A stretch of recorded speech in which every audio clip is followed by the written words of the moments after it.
Ouais, faudra monter par l'autre côté en fait.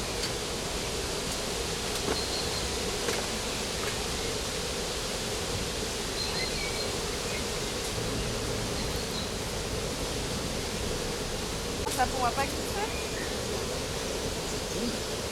Non? Tu crois pas? Ça passe moins la corde?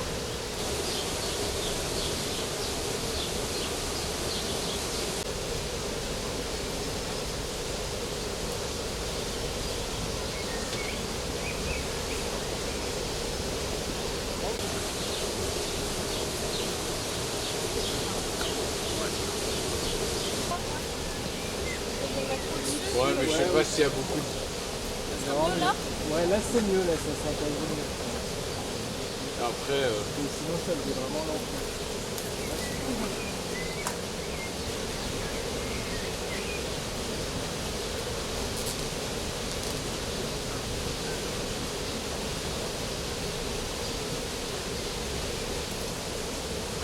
et en fait, c'est des nids de quoi? C'est une question assez... Je sais pas. De manière Des assez cisailles un peu radicale. plus performantes. Ouais. C'est vrai que...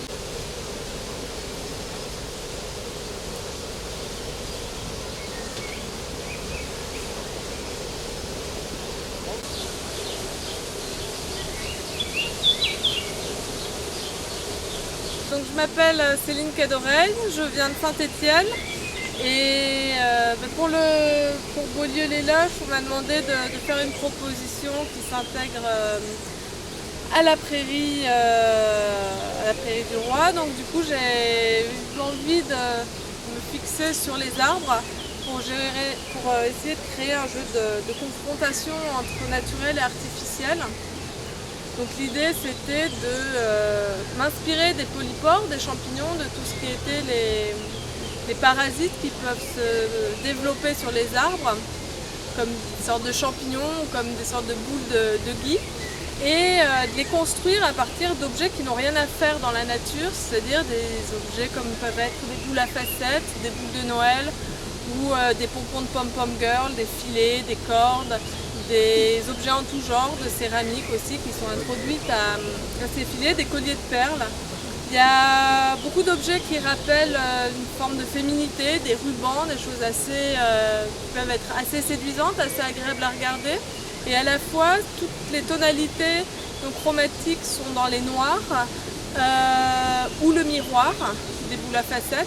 Et du coup, cet aspect sombre était quelque chose qui, je voulais créer comme une tension entre un champignon qui pouvait être agréable à regarder et à la fois menaçant, intriguant, comme une tumeur à la fois jolie et un petit peu inquiétante qui pousse sur nos arbres.